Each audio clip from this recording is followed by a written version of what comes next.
tell that famous story, as you all know it well, I think, called Footprints. Remember that? It goes that a man had a dream, and he dreamt that he saw his whole life as it passed. And indeed, there was footprints in the sand, reflecting his whole journey. And there was also a second set of footprints alongside of his, and he recognized that as Jesus' footprints walking with him. But then as he reviewed his life, he recognized that at his darkest and worst times, there was only one set of footprints. So the man in his dream talked to Jesus and said, "Jesus, what's up? You said you're going to be with me always, and in my darkest and worst times, when I needed you the most, there was only one set of footprints. You abandoned me." Jesus said, "My dear child, indeed I promise to be with you always. During your darkest and loneliest times, the most difficult times, there indeed was only one set of footprints, because that is when I carried you." Now, I love that image because it talks about Jesus being with us, close to us. So many times when we think about Jesus, especially on a feast day like today, which we call Christ the King, we think of Jesus being, far away from us. We think of a king being, somewhere out there. But it's amazing on this feast day, and indeed this is the last weekend of the church year, so next weekend starts Advent, that on this last weekend of the year, disciples see, it's Luke. You just heard it from the gospel, that we hear the story about Jesus on the cross. We hear Jesus bleeding, naked, wounded, suffering, and eventually dying. When we think of Jesus or Christ as the king, many times we think of like a monarch, or we think of somebody on a big throne, or somebody who's out there ruling or judging. But I love this image because it says again, no, Jesus is the one right with us. As we say, Jesus is fully God and fully human, which means Jesus would know our own suffering, would know our own times of pain, because he was in pain. I think another image we could use, or another title for this day, instead of saying it's Christ the King, we could say it's Christ the servant, or Christ the vulnerable one.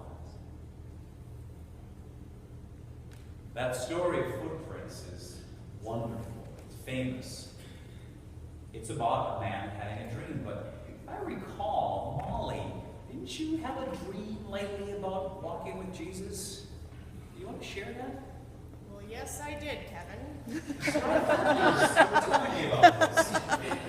You know, I would say that they're similar. There were two sets of footprints, Okay. but then there was just one in my dream, and then there was this long groove behind it. What do you think that? Was. Oh, that's probably where Jesus had to drag you. Sometimes, when we think of walking with Christ, sometimes Jesus takes us where we don't want to go. I think one of the hardest aspects of spirituality is to let go of being in control. So many of us want things this way. We want to know what's happening. We want to make sure our lives are in control, our families are in control, our work or school. But the invitation we have is to trust. Trust where God will bring us. And many times it's almost as if Jesus has to drag us along and saying, "No, I have good things for you. Trust me." So maybe another title instead of Christ the King would be Christ, the one to be trusted. Now, if I remember right, I think Mo, you also were telling me about a dream you had. Is that correct? Why don't you stand Yes, up so we can all let's. see you? Sure. Yes, hello everyone. Yes, mine was, I think, a notch up from theirs. My dream was like that. There were two sets of footprints, but all of a sudden they were very disorganized and they were zigzagging and there was a lot of stops and starts and turnarounds, circles. It was like that. What do you think that means? Oh, maybe that's where Jesus danced with you. I think that's one of the ultimate images we have of Jesus with us. Certainly the one that walks with us, certainly the one that maybe drags us along sometimes, but ultimately the one to bring us to celebration. The one to say, I have good things in store for you. And it's like Jesus would say, come and join me in the dance. Lighten up. Recognize all the good things you have. We have Thanksgiving coming up, as you know. And I always say, well, what we should do is have an un-Thanksgiving day. Because I think what happens is we many times just put all our thoughts of thanks and thank you and all the things of gratitude into one day. But I'd say if we have an un-Thanksgiving day, it could be a day we get together and just complain about everything. And just yell about everything. Because the rest of the year we're giving thanks. Instead of just one day. I believe that God has great things in store for you. And for all of us. Indeed, I think an alternative title for this Feast of Christ the King could be Christ the Dancer. Or Christ the one who leads us in a dance of life.